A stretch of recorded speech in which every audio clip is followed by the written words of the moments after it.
No Antigo Testamento, nós ouvimos falar de um monte que se chama Monte Carmelo. E esse monte, ele é famoso por causa também de um grande profeta, o profeta Elias. Elias era tão grande profeta, ficou tão conhecido que quando Jesus começou a sua missão, as pessoas confundiam e achavam que Jesus era Elias, porque também no Antigo Testamento dizem que Elias foi arrebatado num carro de fogo e que voltaria ainda para continuar a sua missão de profetizar. E lá nesse Monte Carmelo, foi lá onde aconteceu o episódio onde Elias sozinho derrotou os mais de 400 profetas de Baal. Baal era um dos deuses daquela época e havia muitos profetas, uma religião muito difundida. Então Elias sobe ao Monte Carmelo sozinho, enfrenta os profetas de Baal. Os profetas fazem as orações, tentam descer fogo sobre o sacrifício, mas não conseguem. Então Elias faz uma simples oração, o fogo de Javé consome a oferta do sacrifício. Em outro momento, também é no Monte Carmelo, em que Elias faz uma grande experiência. Ele começa a se questionar: onde é que está Deus? E procura no fogo, o fogo abrasador, e lá não se encontrava. No terremoto, na tempestade, e não se encontrava. De repente, uma brisa mansa sopra sobre Elias, e então Elias percebe que Deus está nessa brisa mansa. Depois, no século XI, algumas pessoas foram chamadas a subir ao Monte Carmelo, em Israel, e lá viver uma vida de oração diante de Deus. Foi dessa experiência que surgiu as ordens que nós conhecemos como os carmelitas hoje. Depois Santa Teresa de Jesus e São João da Cruz reformaram tanto o Carmelo masculino como o Carmelo feminino, e aí surgiram os mosteiros que nós chamamos descalços. Esses carmelitas que no século XI subiram ao monte são os carmelitas calçados, que nós conhecemos. E depois, com a reforma, temos também os carmelitas descalçados, né? os sem calçados. E dessa experiência ali do Monte Carmelo, esse povo subiu ao Monte Carmelo para orar, né, para viver uma vida de oração mais próxima de Deus, desse Deus que vem numa brisa leve, desse Deus que na simplicidade da oração se manifesta, para ter uma vida simples e de oração. E ali foram, pela perseguição religiosa, foram expulsos daquele lugar, do Monte Carmelo, e foram morar, a maioria, na Inglaterra. Mas, ao serem expulsos, Nossa Senhora apareceu a São Simão Stock, que é um dos carmelitas daquela época, grande santo. Aliás, essa é uma das ordens que tem grandes santos na igreja, muitos santos, né? Não só São João da Cruz, Santa Teresa d'Ávila, que são mais conhecidos, mas Santa Teresinha, também Santa Edith Stein, uma mulher filósofa, né? grande mulher, e tantos outros santos. E dessa experiência, então, Nossa Senhora aparece a São Simão Stock e diz para ele assim: olha, aqui está um escapulário. E ela vem com o escapulário na mão, que são duas peças de pano, uma na frente e outra atrás. Escapulário vem de escápula, porque cobre a escápula, esse osso das costas, né? Então, coloca esse escapulário em São Simão Stock, e daí começa a difundir, porque eles estavam, principalmente por causa da perseguição religiosa, tiveram que sair do Monte Carmelo. Nossa Senhora aparece para os consolá-los e dizer que eles estão sob a proteção de Nossa Senhora. Então se começa a grande devoção em torno do escapulário de Nossa Senhora do Monte Carmelo, que é conhecida como Nossa Senhora do Carmo para nós aqui no Brasil. E por isso que nós usamos o escapulário. Escapulário não é somente um símbolo de proteção, onde eu coloco no meu peito e pronto, estou protegido por Nossa Senhora. Não, escapulário é uma devoção de fé.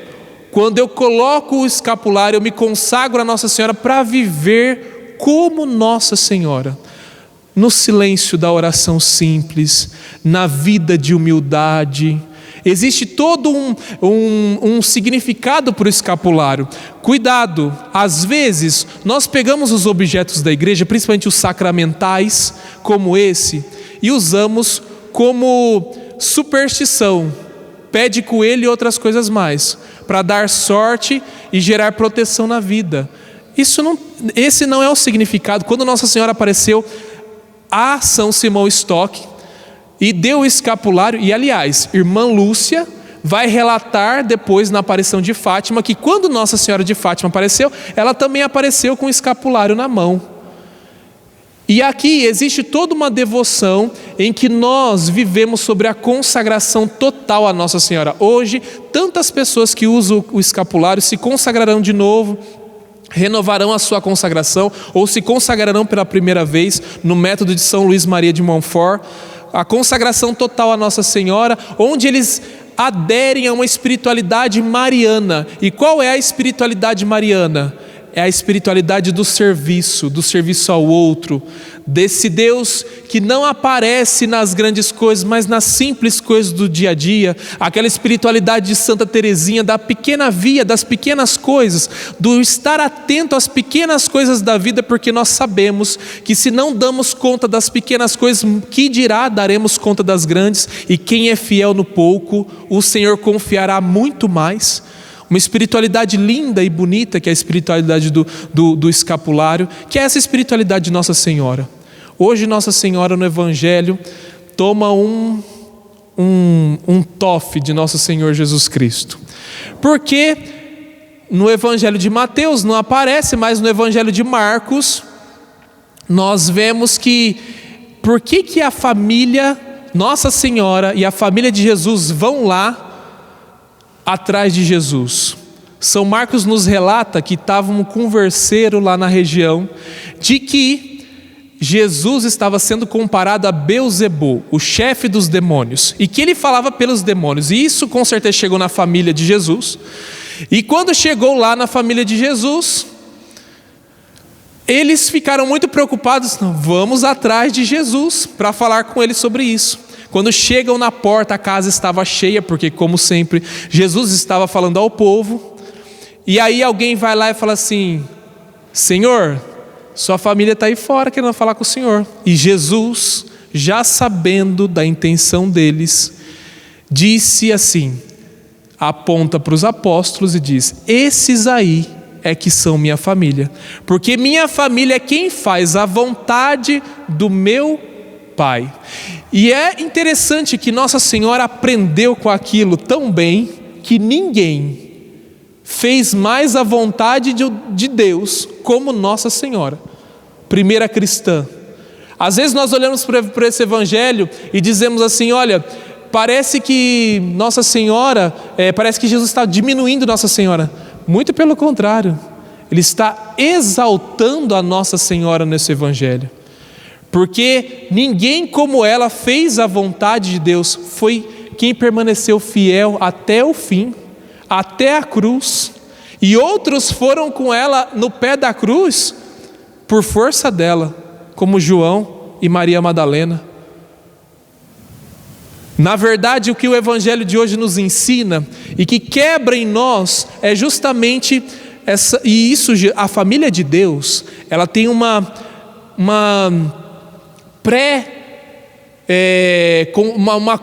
concepção muito maior do que as nossas famílias carnais. Naquela época, as pessoas te conheciam, principalmente naquela época, e hoje ainda, infelizmente, qual é o seu sobrenome? De que família você pertence? Como se isso diz alguma coisa do caráter da pessoa. E é isso que Jesus está quebrando aqui.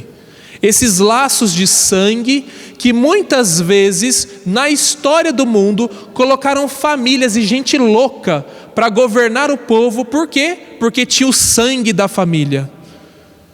E graças a Deus, nós cada vez mais vamos extirpando da sociedade esses tipos de preconceitos. Como se nós só fôssemos alguma coisa na vida porque nascemos de certa família. E o coitado que nasce de uma família que ninguém sabe nem o nome, às vezes nem tem o sobrenome, parece que não tem valor nenhum. O que Jesus está nos alertando aqui é que a fé nos modifica tanto que um nome, um sobrenome, ele não é capaz de nos definir. Mas a fé é quem nos define o que nós somos e como nós vamos ser aqui nessa terra. E por isso mesmo que nesse dia nós celebramos aquela que fez a vontade do Senhor. Como Nossa Senhora do Carmo, nós somos chamados também a fazer a vontade do Senhor em todos os momentos da nossa vida. Por isso, nesse dia, dedique-se a Nossa Senhora do Carmo. Se você não tem, o padre te aconselha, compre o seu escapulário, coloque, use como uma espiritualidade de fé, para que Nossa Senhora interceda, esteja contigo, reze sempre por Ele, carregue consigo, lembre-se disso, viva essa espiritualidade tão sadia para a nossa igreja. No instante de silêncio, peça a Nossa Senhora do Carmo que te ajude a ser como ela, a fazer a vontade de Deus em todos os momentos da vida, a fazer a vontade de Deus do jeito mais sublime e precioso, a fazer a vontade de Deus mesmo quando nós não queremos fazer, a fazer a vontade de Deus mesmo quando